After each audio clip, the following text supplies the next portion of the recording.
रतन टाटा भारतीय उद्योग जगत के एक प्रमुख व्यक्तित्व, जिन्होंने अपने अद्वितीय नेतृत्व और समाज के प्रति समर्पण से टाटा समूह को एक नई ऊंचाई पर पहुंचाया, अब हमारे बीच नहीं रहे।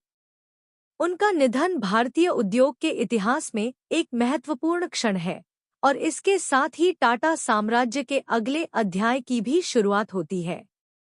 रतन टाटा का नाम सिर्फ व्यापार जगत तक ही सीमित नहीं था, बल्कि उनकी पहचान एक दयालु, दूरदर्शी और समाजसेवी के रूप में भी की जाती थी। वे केवल व्यवसाय को लाभ कमाने का साधन नहीं मानते थे, बल्कि समाज की बेहतरी के लिए इसे एक जरिया समझते थे।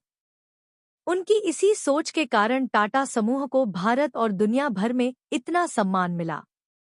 रतन टाटा का जन्म 28 दिसंबर 1937 को मुंबई में हुआ था। वह जमशेदजी टाटा द्वारा स्थापित टाटा परिवार के वंशज थे। हालांकि रतन टाटा का जीवन आसान नहीं रहा।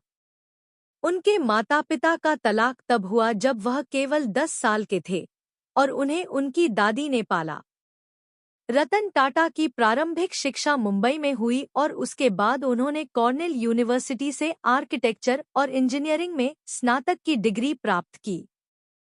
बाद में उन्होंने हार्वर्ड बिजनेस स्कूल से एडवांस्ड मैनेजमेंट प्रोग्राम किया। 1961 में रतन टाटा ने टाटा समूह में अपने करियर की शुरुआत की।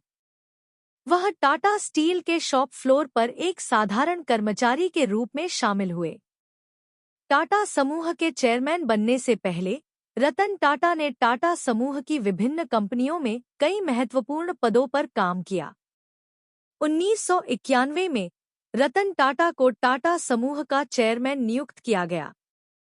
उनके नेतृत्व में टाटा समूह ने वैश्विक स्तर पर कई बड़े अधिग्रहण किए, जिनमें 2000 में टाटा टी का टेटली, 2004 में टाटा मोटर्स का डेमलर बेंज और 2007 में टाटा स्टील का कोरस अधिग्रहण शामिल हैं। ये अधिग्रहण टाटा समूह को वैश्विक स्तर पर एक सम्मानजनक स्थान दिलाने में महत्वपूर्ण साबित हुए।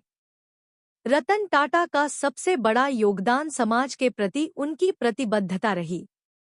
उन्होंने हमेशा यह सुनिश्चित किया कि टाटा समूह अपने सामाजिक दायित्वों को भी पूरा करे। रतन टाटा के नेतृत्व में टाटा समूह ने शिक्षा, स्वास्थ्य, पर्यावरण और अन्य सामाजिक मुद्दों पर कई महत्वपूर्ण पहल की। उनकी दूरदर्शिता के कारण टाटा समूह को सिर्फ आर्थिक सफलता ही नहीं मिली, बल्कि सामाजिक प्रतिष्ठा भी हासिल हुई। रतन टाटा की मृत्यु के बाद यह प्रश्न उठता है कि टाटा साम्राज्य का उत्तराधिकारी कौन बनेगा? रतन टाटा ने 2012 में ही समूह के चेयरमैन पद से सेवानिवृत्ति ली थी और साइरस मिस्त्री को अपना उत्तराधिकारी नियुक्त किया था। हालांकि कुछ विवादों के कारण साइरस मिस्त्री को 2016 में हटा दिया गया और उसके बाद एन चंद्रशेखरन को टाटा सन्स का चेयरमैन नियुक्त किया गया। एन चंद्रशेखरन वर्तमान में टाटा समूह के अध्यक्ष हैं और उन्होंने पिछले कुछ वर्षों में अपने नेतृत्व से समूह को स्थिरता और विकास की दिशा में अग्रसर किया है।